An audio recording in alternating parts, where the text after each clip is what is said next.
Junho Park stood at the large window of the council station, watching the stars spin slowly outside. He had been a soldier once, back when humans still fought in wars. Now he wore a diplomat's uniform and spent his days talking instead of fighting. The irony was not lost on him. The council chamber behind him buzzed with voices from 12 different alien species. Today was the day they would vote on Resolution 7749. Junho knew what it meant, even if the fancy words tried to hide it. They wanted to ban humans from all military operations. Admiral Taemin Choi sat at the human delegation table, his jaw tight with anger. He had fought alongside these aliens for 20 years. He had saved their lives and they had saved his. But now they wanted to push humans aside like broken tools. The Vrex delegation leader stood up first. His blue skin gleamed under the chamber lights as he spoke in his cold, mechanical voice. The human military personnel present unacceptable risk factors in combat situations. Their tactical decisions lack proper calculation and strategic foresight. Junho wanted to laugh. Lack of strategic foresight? Humans had been winning impossible battles since before they left Earth, but he kept his mouth shut. That was his job now. Dr. Sojin Kim activated a holographic display in the center of the room. She was the Federation's top expert on alien psychology, but today she looked nervous. The display showed footage from the Battle of Rigel 7th, 3 months ago.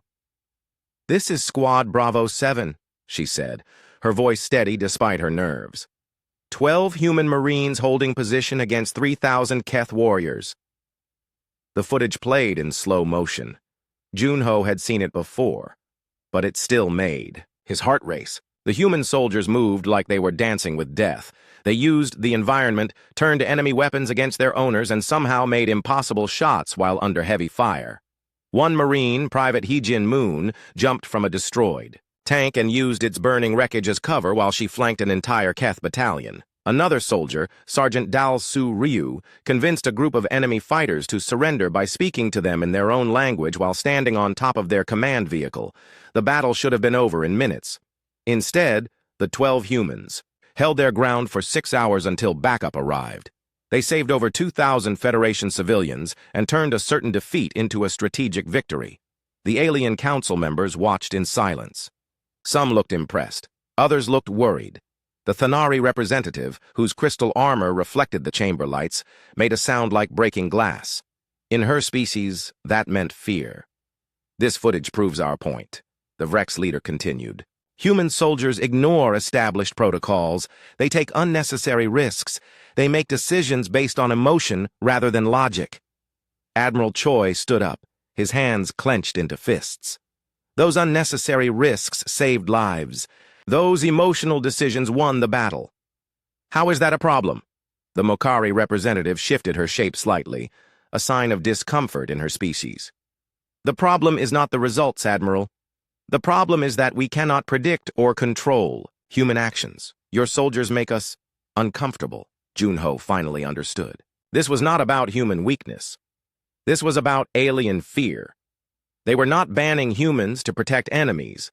They were banning humans to protect themselves from feeling inferior. Dr. Kim continued her presentation.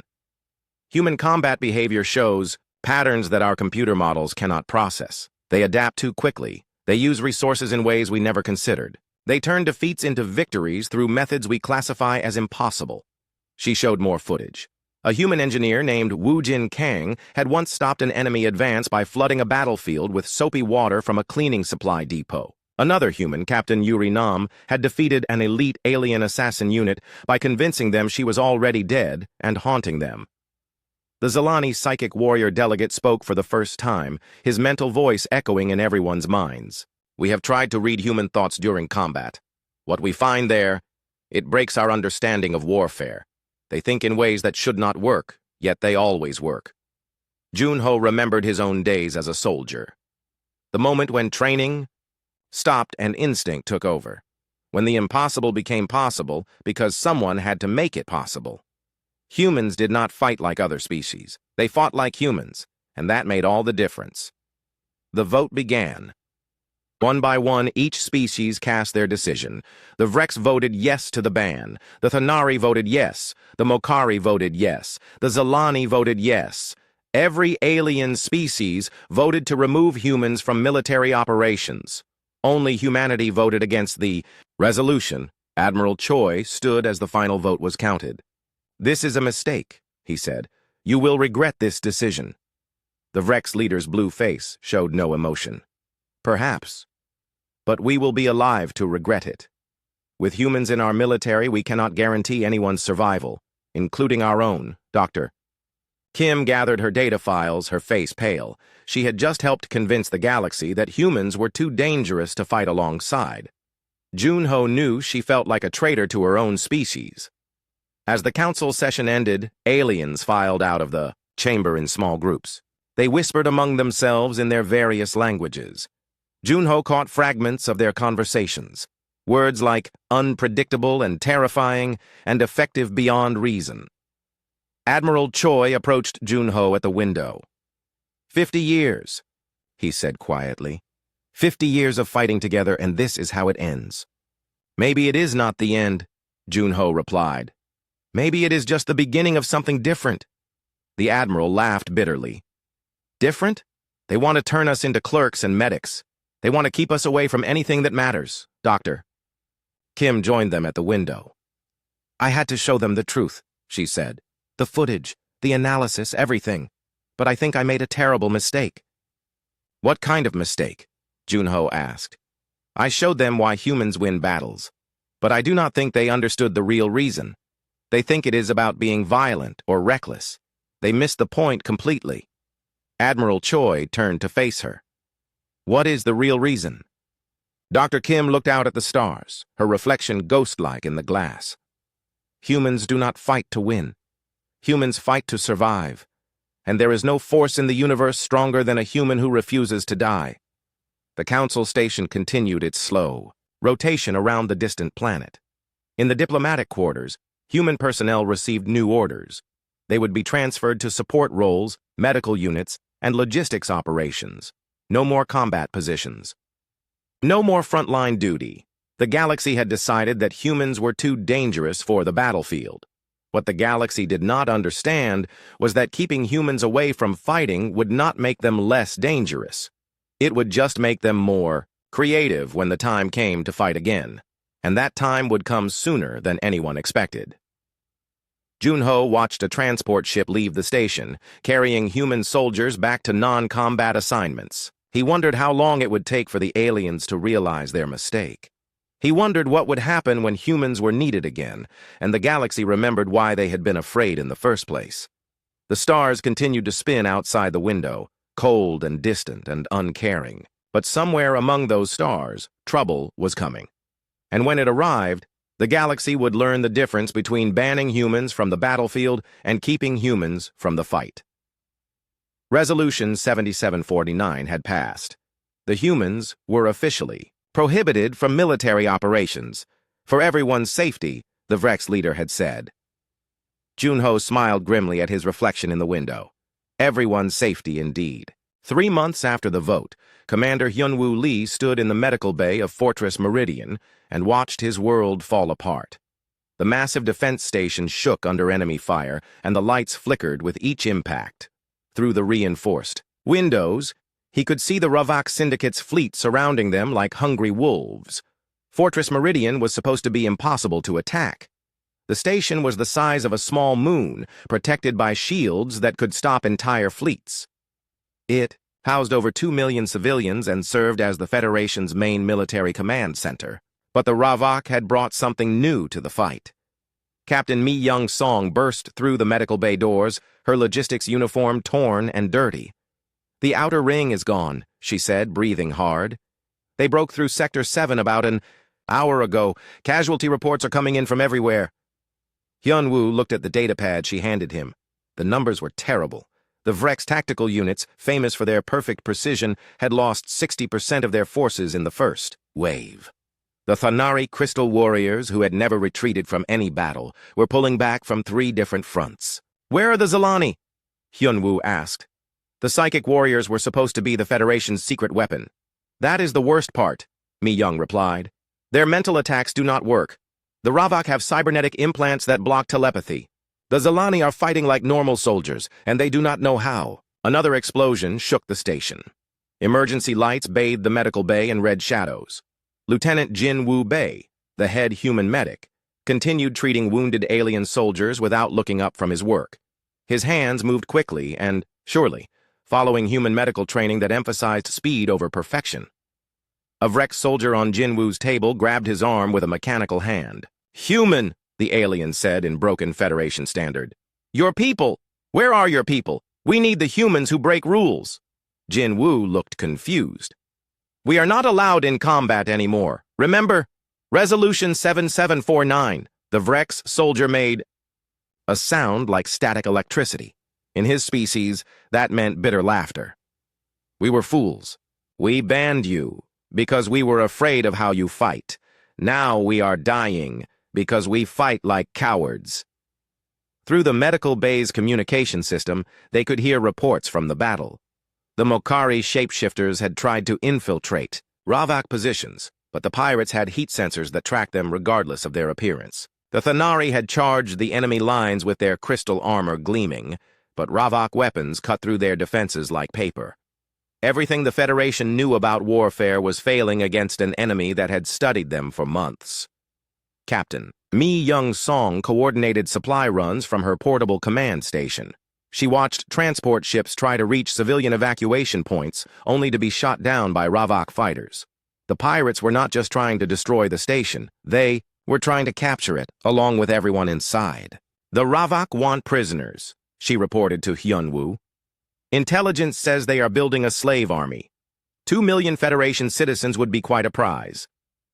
Jinwoo finished treating the Vrex soldier and moved to the next patient, a young Thanari whose crystal armor had been shattered by Ravak plasma weapons. As he worked, he listened to the alien's weak voice. "My instructors told me humans were dangerous," the Thanari whispered. "They said humans fight without honor, without rules. I thought that made them weak." "Why?" Jinwoo asked, checking the alien's vital signs. "Because rules exist for a reason. They keep us alive.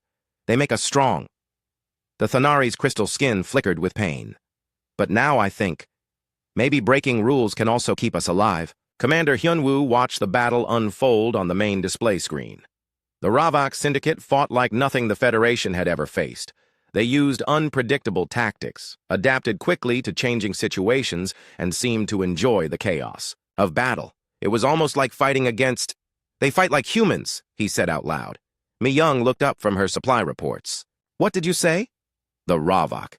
They fight like humans used to fight. No fixed patterns, no predictable strategies. They adapt and improvise and use whatever they can find." Hyunwoo felt a cold understanding creep over him. "They have been studying our old combat footage. They learned how to be unpredictable." The implications hit both of them at the same time. The Ravak had prepared for every known Federation tactic. They had counters for Vrex precision, Thanari strength, Mokari deception, and Zalani telepathy. They had studied every alien fighting style and found ways to defeat them. But humans had been banned from combat 3 months ago. The Ravak had no recent footage of human tactics to study. They had prepared for every enemy except the one species they could not analyze. "We need to contact Admiral Choi," Mi Young said urgently. The communication system crackled to life before she could send the message. A Vrex general appeared on the screen, his blue face streaked with burns and his uniform torn. Behind him, Hyunwoo could see the chaos of a command center under siege. "This is General Vorth Ka of the Federation Defense Force," the alien said. His voice carried a tone Hyunwoo had never heard from a Vrex before. Desperation. "I am requesting immediate assistance from all available human military personnel." Mi Young leaned forward. "Sir, humans are prohibited from combat operations under Resolution 7749. The general's mechanical voice turned bitter. "Resolution 7749 is hereby suspended by emergency authority. We need the humans, all of them, now." "What changed your mind, General?" Hyunwoo asked. General Vorth Ka looked directly into the camera. "We have lost 40% of our forces in 6 hours. The Ravak are advancing through every sector. Our best tactical computers cannot predict their next move because they fight like—" He paused, searching for the right words. "Like humans," Hyunwoo finished for him. "Yes, and the only way to fight an enemy that acts like humans is to use actual humans." The general's image flickered as another explosion shook his command center. "We were wrong. We banned your people not because they were dangerous to our enemies. We banned them because they made us feel inadequate. And now, inadequacy is going to get us all killed." The transmission cut to static. Jinwoo looked up from his patients. "So what do we do now?" Mi-young checked her datapad. "According to regulations, we wait for official orders from Federation Command." "And how long will that take?" Hyunwoo asked. "At least 6 hours for the paperwork to go through proper channels." Another explosion rocked the medical bay. Emergency sirens wailed through the corridors as Ravak forces pushed deeper into the station. Somewhere in the civilian sectors, 2 million people waited for someone to save them. Jinwoo stood up and began gathering medical supplies. "You know what? I do not think we have 6 hours." "What are you doing?" Mi-young asked. "My job? I am a medic. My job is to save lives." Jinwoo shouldered his medical kit and headed for the door. "If someone is shooting at the people I am supposed to protect, then they are interfering with my job, and I do not like it when people interfere with my job." Hyunwoo watched the young medic leave, then looked at Mi-young. "He has a point." "We are not soldiers anymore," she reminded him. "No," Hyunwoo agreed. "We are something the galaxy forgot about. We are humans who have been told not to fight.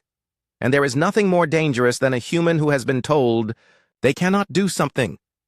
Outside the medical bay, alarms continued to wail as the battle moved closer to the station's core. The Federation's finest warriors were falling back, defeated by an enemy that fought too much like humanity's own banned soldiers.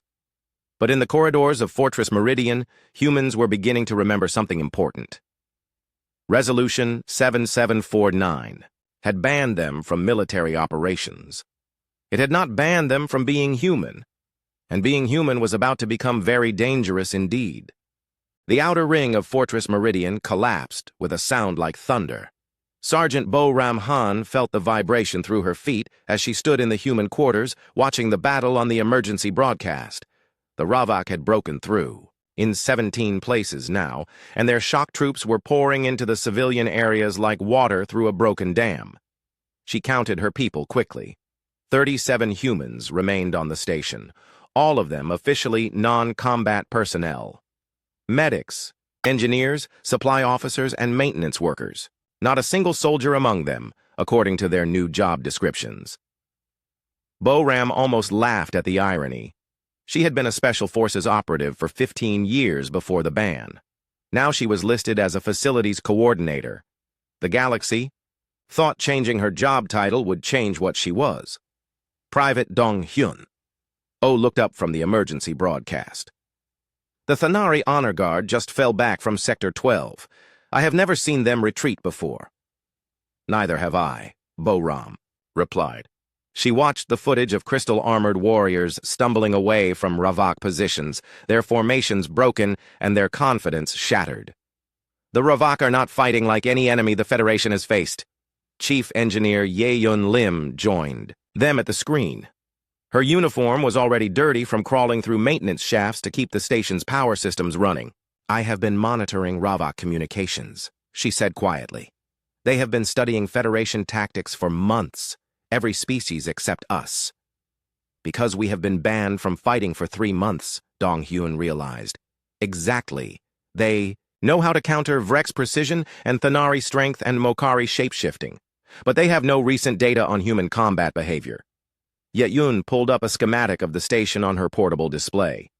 "Look at their attack pattern. They are avoiding the areas where humans work." Boram studied the tactical display. Ye-Yun was right. The Ravak had struck at military command centers, alien barracks, and defensive positions. But they had completely ignored the maintenance areas, medical bays, and supply depots where humans were stationed. "They are afraid of us," she said with surprise. "No," Ye-Yun corrected. "They do not have enough data to predict us, so they are leaving us for last, after they have secured everything else." The station shook again as another section fell to the Ravak advance. On the screen, Boram watched Federation soldiers retreat through corridors that should have been easy to defend. The aliens fought with precision and honor and careful tactics, just like their training manuals taught them. The Ravak fought like humans used to fight before the ban. Dr. Sojin Kim's voice came through the communication system, broadcasting from the council chambers where she had been trapped by the attack. This is Dr. Kim with an emergency analysis. The Ravak Syndicate has weaponized human tactical unpredictability against Federation forces. They have studied our historical combat data and adopted human-style warfare, while our actual humans remain prohibited from responding. Boram turned, off the broadcast. She had heard enough. "What are you doing?" Dong-hyun asked as she began checking the equipment lockers. "My job," Boram replied. "I am a facilities coordinator, and some very rude people are damaging my facility." Ye-yoon smiled grimly. "As chief engineer, I cannot allow unauthorized modifications to station infrastructure. Someone needs to stop these vandals." Medic Jin-woo Bae appeared in the doorway, carrying his medical kit. "I am going to the civilian sectors. People are getting hurt, and that is unacceptable." "The regulations say we cannot carry weapons," Dong-hyun pointed out. Boram opened a maintenance locker and pulled out a plasma torch. "This is not a weapon. This is a tool for cutting through damaged hull plating." She tested the torch's beam against a metal plate, watching it slice through like butter. "If someone happens to be standing where I need to cut, that is their problem." Ye-yoon gathered an armload of spare parts and electronic components. "I need to repair some circuits. If these components accidentally form an explosive device while I am working, that is just an engineering coincidence." Jin-woo adjusted his medical scanner. "I need to check for life signs in damaged areas. If my scanner accidentally disrupts someone's cybernetic implants, that is just medical equipment malfunction." Boram looked at her people, these humans who had been banned from fighting but not from being human. "Any questions about our objectives?" "What objectives?" Dong-hyun asked innocently. "We are just doing our jobs." They moved through the station's service corridors, using maintenance tunnels and supply routes that the Ravak had ignored. Boram led them toward the civilian sectors, where the sounds of battle grew louder with each step. The first Ravak patrol they encountered was breaking into a shelter where Federation families had been hiding. The pirates wore black armor covered with spikes and carried weapons that looked like they had been built from spare parts. They moved with the confident swagger of predators who believed they had already won. Boram signaled her team to spread out through the maintenance shafts above the corridor. Then she dropped down behind the Ravak patrol, plasma torch in hand. "Excuse me," she said politely. "You are damaging station property." The lead Ravak spun around, raising his weapon. Boram stepped sideways and activated her torch, cutting through his gun barrel. The weapon exploded in his hands, filling the corridor with smoke and sparks. Ye-yoon dropped down from above, landing on another pirate's shoulders. Her repair components turned out to be a very effective improvised flashbang grenade. The explosion blinded the remaining Ravak just as Jin-woo's medical scanner started emitting a high-pitched whine that made their cybernetic implants spark and malfunction. Dong-hyun emerged from a supply alcove, carrying what looked like a food service container. "Lunch is served," he announced, throwing the container at the last standing Ravak. The liquid inside turned out to be industrial cleaning solvent mixed with kitchen grease. The pirate slipped, fell, and slid down the corridor, like he was on ice. The entire fight lasted 30 seconds. "That was efficient," Boram observed, checking the unconscious pirates for injuries. "Jin-woo, make sure they are not seriously hurt. We do not want to kill them by accident." "Already on it," the medic replied, scanning the groaning Ravak. "Minor burns, temporary blindness, and some very embarrassed cybernetic systems. They will be fine in a few hours." They moved to the next corridor, where more Ravak were terrorizing civilians. This time, Ye-yoon used the station's gravity generators to create localized gravity wells that pinned the pirates to the floor. Jin-woo disabled their armor systems with his medical equipment. Dong-hyun trapped them in a storage room using security doors that he operated with his food service access codes. Boram began to realize something important. The humans were not fighting the Ravak. They were solving the Ravak like a technical problem that needed to be fixed. The difference was everything. Word spread quickly through the station's human personnel. Maintenance workers began reporting. equipment malfunctions that somehow always happened when Ravak were nearby. Supply officers discovered inventory discrepancies that required them to move through areas where pirates were operating. Medical staff found emergency patients in every corridor where civilians were being threatened. The Ravak had prepared for warfare. They had not prepared for customer service. Status report, Boram requested as her team regrouped near the civilian. Evacuation points. 7 Ravak patrols neutralized without serious injuries, Jinwoo reported. Their cybernetic systems seem vulnerable to medical scanning frequencies. I have identified weaknesses in their armor and weapons, Ye-Yun added. Whoever built their equipment did not account for basic maintenance procedures. The food courts are secure, Dong-Hyun announced. I may have accidentally poisoned their lunch with cleaning supplies, but that should wear off in a few hours. Boram nodded with satisfaction. Outstanding work, people. Let's continue our routine duties. As they moved deeper into the station, Boram noticed something that made her smile. The Federation soldiers they passed looked different now. They were standing straighter, moving with more confidence, and fighting with more creativity. The humans had reminded them of something important. Rules were meant to keep you alive, but sometimes you had to break the rules to stay alive. And sometimes the best way to win a war was to refuse to call it a war at all. Chief Engineer Ye-Yun Lim crawled through the ventilation system above the Ravak command post, carrying what looked like ordinary maintenance equipment. Below her, 20 pirates were planning their final assault on the station's core. They had no idea that a facilities coordinator was about to ruin their day. She carefully placed her improvised devices around the air vents, connecting them to the station's environmental systems. What the Ravak saw as empty air ducts, she saw as a delivery system for her latest engineering project. Phase 1, ready, she whispered into her communicator. 3 levels below, medic Jinwoo Bei was treating wounded Federation soldiers in what used to be a shopping district. The Ravak had turned it into a prisoner processing center, sorting civilians into groups for their slave markets. Jinwoo worked quietly, using his medical authority to move freely among the captives. Remember, he told a young Thanari child, when you hear the music, close your eyes and cover your ears. What music? The child asked. Jinwoo smiled. You will know it when you hear it.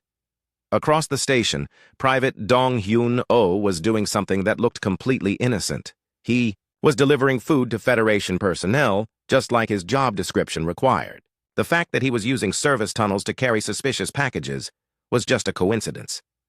Kitchen delivery, he announced cheerfully as he wheeled his cart past a Ravak checkpoint. The pirates barely looked at him. Who would suspect a food service worker of anything dangerous? Sergeant Boram Han coordinated the operation from a maintenance control room, watching security feeds and tracking her people through their communicators. On paper, she was just monitoring facility systems. In reality, she was running the most unorthodox military operation in Federation history. All units report status, she said quietly. Ye-Yun here. Environmental modifications complete. Ready to adjust atmospheric composition on your signal. Jinwoo reporting. Medical equipment positioned. Patient care protocols established.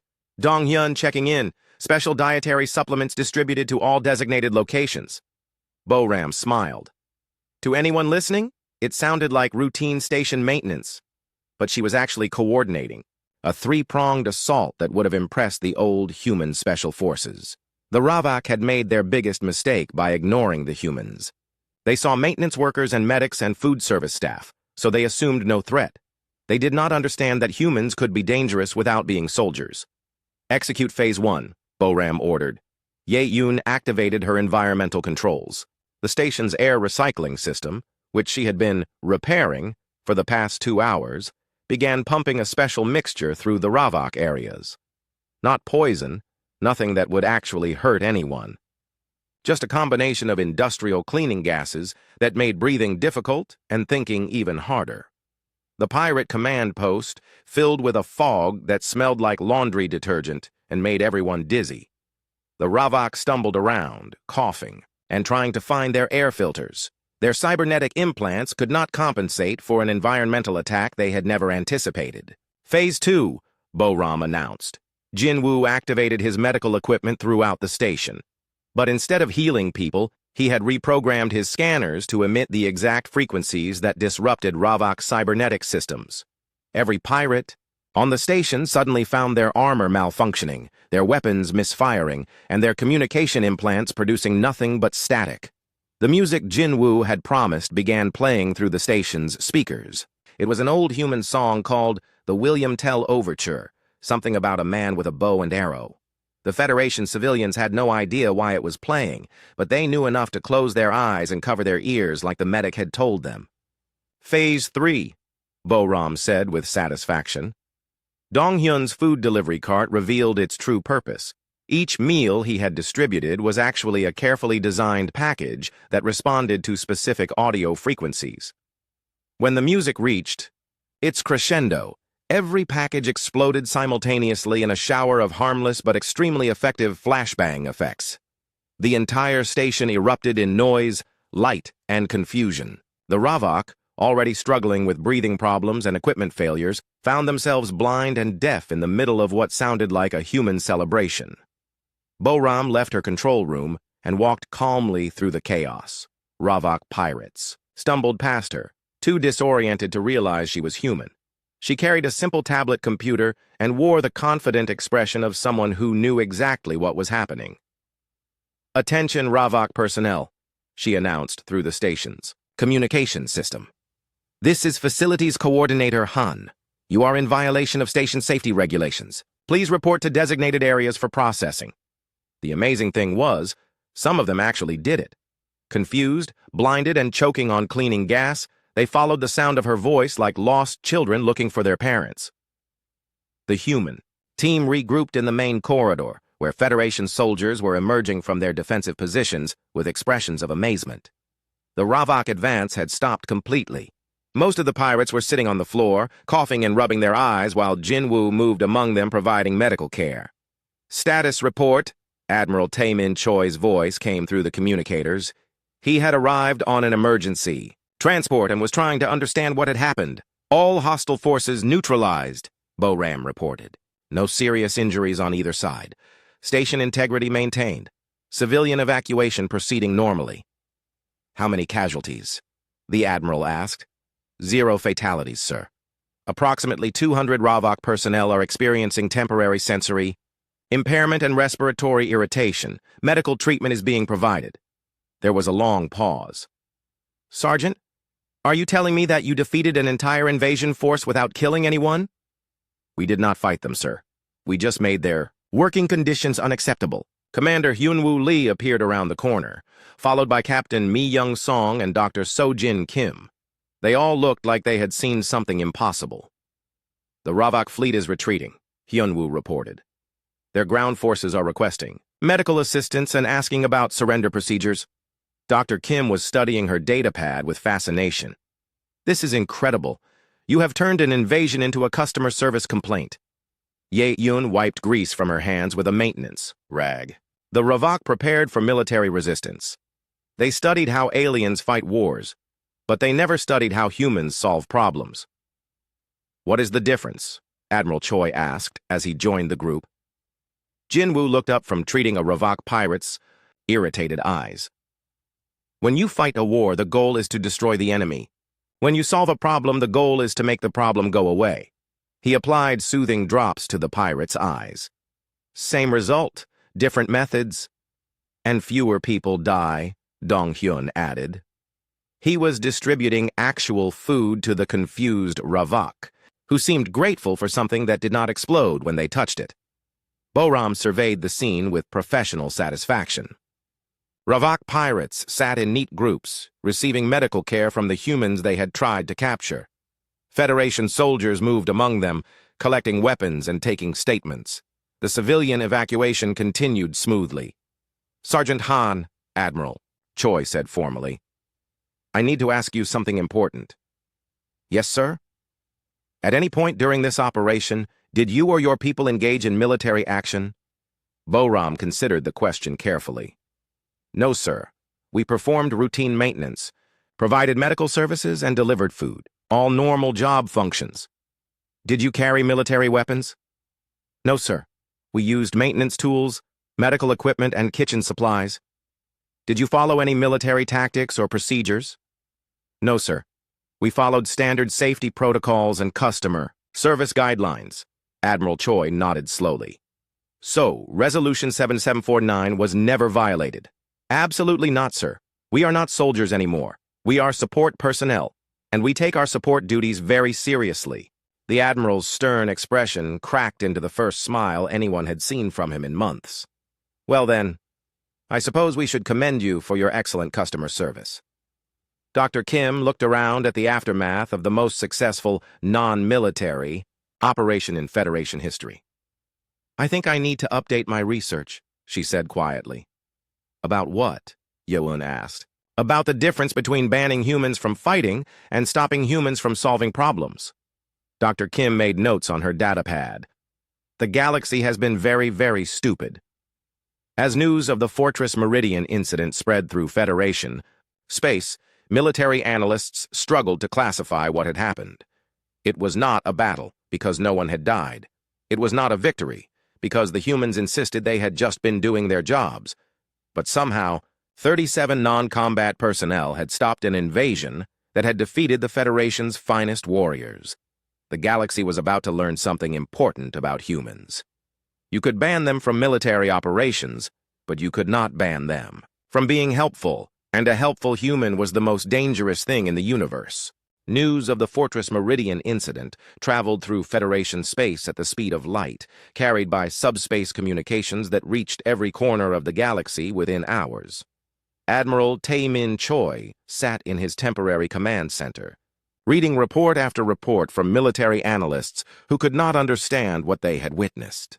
37 support personnel defeated 3,000 Ravak pirates without firing a shot, he said to Dr. So-Jin Kim, who was frantically updating her research files. How do I explain that to Federation Command? Dr. Kim looked up from her datapad, her eyes bright with discovery. You tell them the truth. Humans do not fight wars. Humans solve problems, and the Ravak Syndicate just became humanity's problem. The communication system chimed with an incoming message from the Galactic Council. Admiral Choi activated the display, revealing the familiar blue face of General Vorth Ka and representatives from all 12 Federation species. Admiral, the Vrex general began, we have received preliminary reports about the Meridian situation. Please confirm that Resolution 7749 remains in effect. Yes, sir. No human personnel engaged in military operations. They performed routine support duties while under attack. The Thanari representative, her crystal armor still bearing scars from the battle, spoke up. Admiral, our forces were defeated by an enemy that fought using human tactics. Yet actual humans achieved victory without fighting at all. Please explain this contradiction. Admiral Choi gestured for Dr. Kim to respond. She had been studying human combat psychology for years, but the events at Meridian had given her insights she never expected. Honored representatives, she began, I believe we have fundamentally misunderstood human military capabilities. We banned humans from combat because we viewed their unpredictability as a flaw in their tactical reasoning. We were wrong. The Makari delegate shifted her shape nervously. How were we wrong? Human unpredictability is not a flaw. It is their primary weapon system. Dr. Kim activated a holographic display showing the timeline of the Meridian incident. The Ravak studied every Federation military doctrine and developed counters for each one. They prepared for warfare, but humans did not give them warfare. What did they give them? Asked the Zalani psychic warrior. Customer service. The council chamber fell silent. Several alien delegates exchanged confused glances. Dr. Kim continued her explanation. Humans approached the invasion as a service, problem to be solved, not a military threat to be defeated. They used maintenance procedures, medical protocols, and food service guidelines to neutralize enemy forces. The Ravak had no defense against helpfulness. Back on Fortress Meridian, Sergeant Boram Han was dealing with an unexpected problem. The captured Ravak pirates were refusing to leave. I do not understand, she said to their leader, a scarred pirate captain named Krex Vor. The Federation is offering you full pardons in exchange for information about syndicate operations. Why? Do you want to stay here? Krexvor looked embarrassed, which was unusual for a space pirate. Your people treated us with respect. When we were defeated, you gave us medical care and food. You fixed our equipment and made sure we were comfortable. That is just basic courtesy, Boram replied. No, it is not. When we defeat enemies, we enslave them or kill them. When other species defeat us, they imprison us or execute us. But humans make sure we are okay. Krexvor gestured to his crew, who were helping human engineers repair battle damage to the station. We have never been treated like people before. Chief Engineer Yeyun Lim joined the conversation, wiping grease from her hands. Krexvor has been very helpful with the repairs. His ship had some interesting modifications that I would like to study. You want to learn from pirate technology? Boram asked. I want to learn from anyone who knows something useful. Krexvors. People have been improvising ship modifications for decades. They have some brilliant ideas about power efficiency. Boram shook her head in amazement. Only humans would turn defeated enemies into engineering consultants. The galaxy-wide implications of the Meridian incident became clear over the following days. Federation military academies requested immediate access to human support protocols. Allied governments wanted to hire human customer service specialists for their most difficult diplomatic problems. The Ravak Syndicate, meanwhile, was falling apart. Word had spread through pirate space that humans could defeat entire fleets, using nothing but helpfulness. Morale collapsed as pirates began to wonder if they were on the wrong side of a conflict they did not understand. Captain Mi Young Song was coordinating relief supplies when she received an unexpected visitor. General Vorth Ka materialized on her communication screen, his blue face showing an expression she had never seen from a Vrex before. Humility. Captain Song, he said formally, I am here to request assistance with a tactical problem. What kind of problem, sir? The Keth Empire has invaded the Outer Rim colonies. Our military response has been inadequate. We need human support personnel to help us solve this problem. Mi Young smiled. Sir, humans are prohibited from military operations. Under Resolution 7749, I am not requesting military operations, Captain. I am requesting customer service. The Keth invasion is disrupting civilian life in 17 star systems. This is clearly a service problem that requires human expertise. It was a brilliant legal distinction. Humans could not fight wars, but they could provide customer service to resolve disruptions of civilian life. I will need to consult with my team, Mi Young replied. Of course, but Captain, please understand that the Federation needs human help, not human weapons or human tactics or human military doctrine. We need humans to be human, because apparently that is the most powerful force in the galaxy. Dr. Kim published her final report on human combat psychology 3 days after the Meridian incident.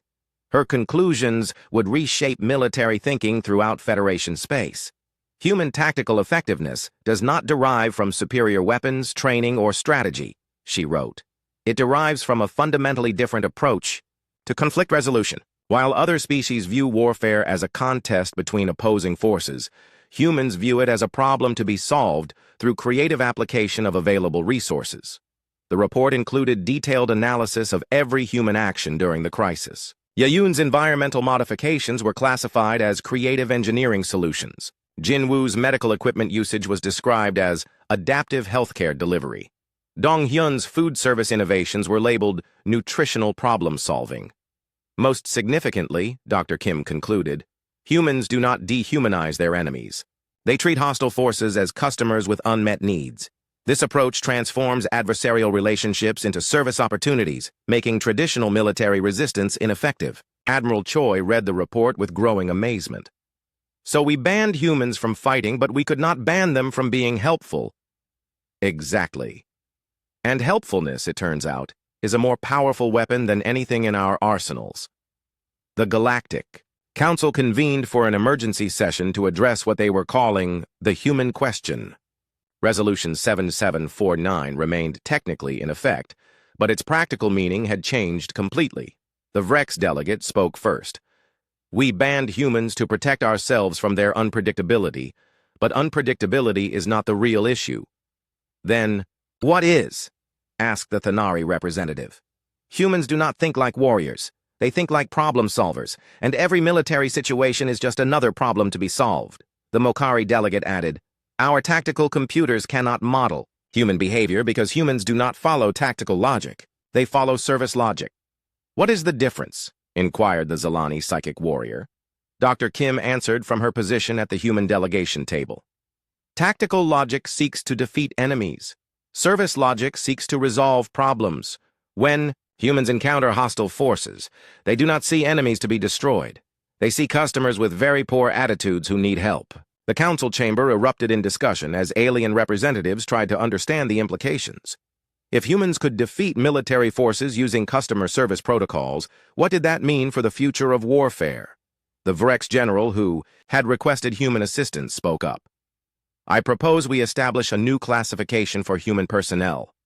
Not soldiers, not support staff, but problem resolution specialists.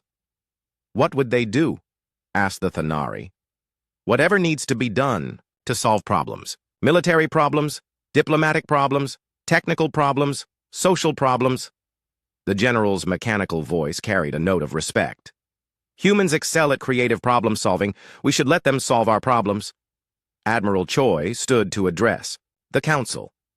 Honored representatives, I believe we have learned something important about my species.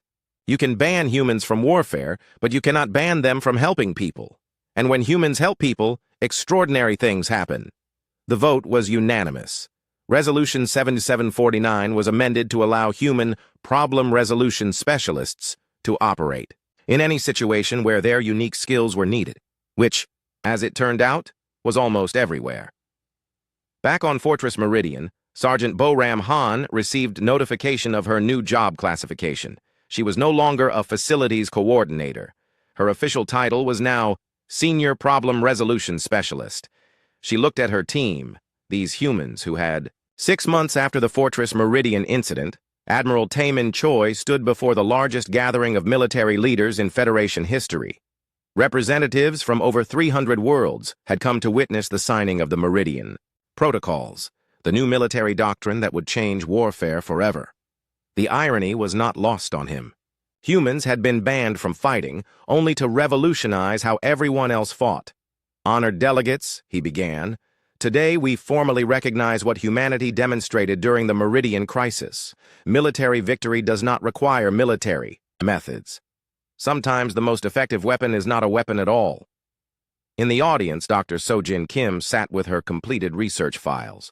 Her study of human combat psychology had become the foundation for the new Federation Military Academy curriculum. Every alien officer would now study human problem-solving methods alongside traditional tactical doctrine. The first protocol established human problem resolution specialists as essential personnel for any crisis situation. The second protocol required all Federation forces to undergo training in creative solution development, teaching aliens to think more like humans when facing unexpected challenges. The third protocol was the most revolutionary. It established the principle that defeating an enemy was less important than solving the problem that created the enemy in the first place. Commander Hyunwoo Lee, now director of the new Interspecies Tactical Innovation Center, watched from the diplomatic gallery. His center had become the most popular posting in Federation space, where alien officers came to learn what they called human thinking.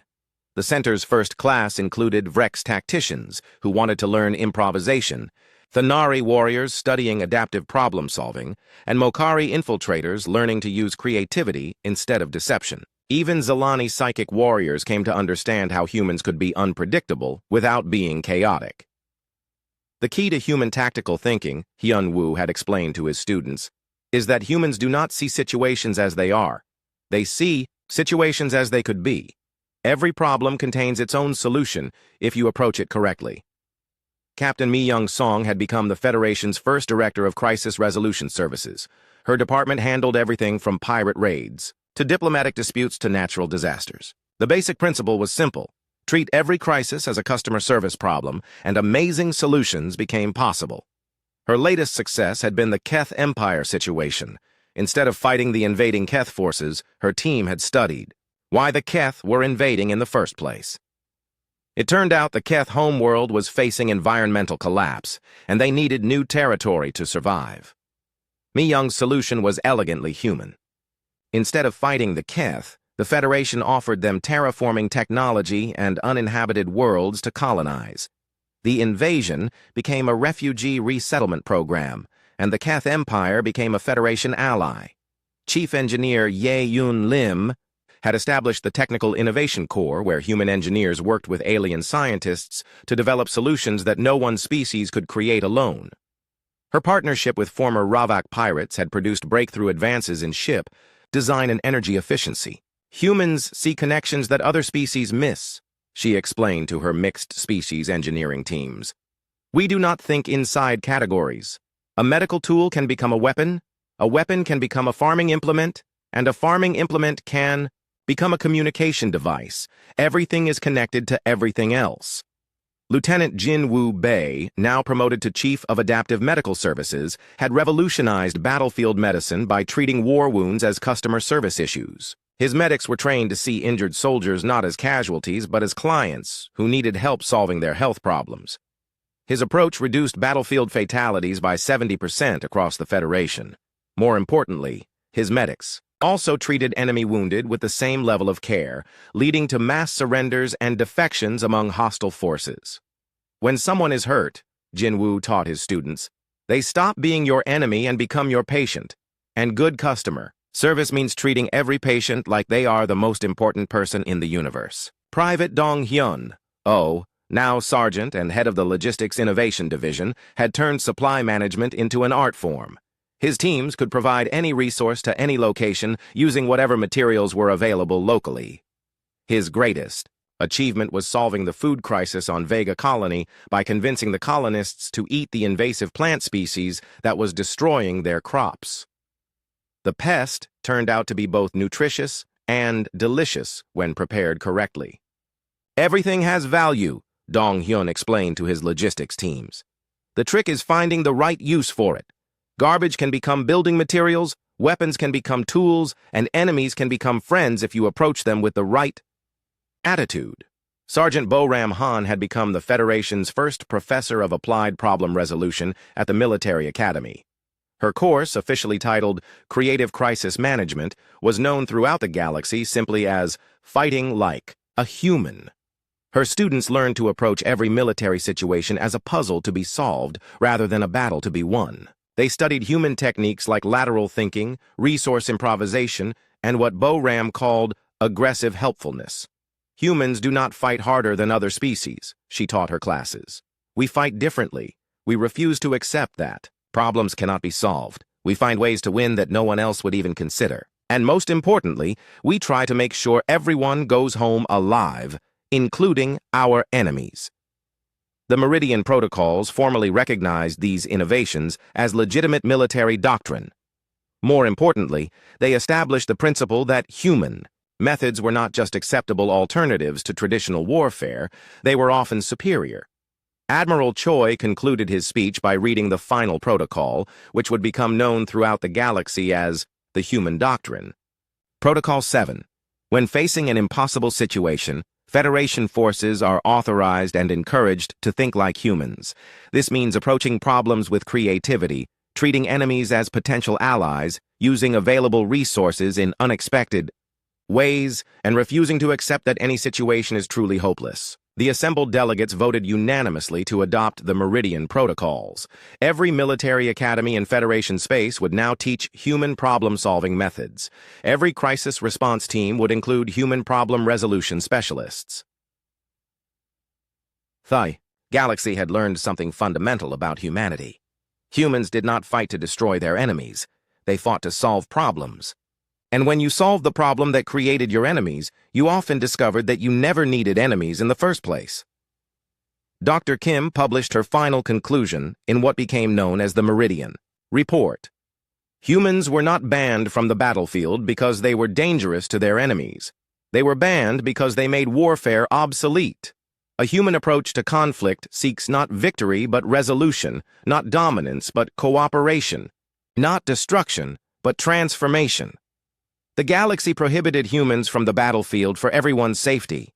What we did not understand was that everyone's safety was exactly what humans were trying to achieve. As news of the new protocols spread throughout Federation space, something remarkable happened. Conflicts began resolving themselves before they became wars. Problems were solved before they became crises. Enemies became allies before anyone remembered why they had been enemies in the first place. The Ravak Syndicate disbanded and formed a shipping cooperative. The Keth Empire became a Federation research partner. Dozens of smaller conflicts simply evaporated when human problem resolution specialists arrived to help find mutually beneficial solutions. 5 years after Resolution 7749 banned humans from military operations, warfare had become almost extinct in Federation space. Not because humans were the galaxy's greatest warriors, but because humans had taught everyone else that fighting was rarely the best solution to any problem. The prohibition remained technically in effect.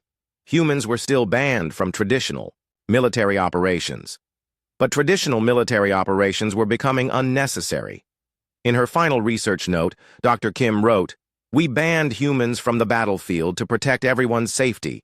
In the end, humans protected everyone's safety by making battlefields irrelevant."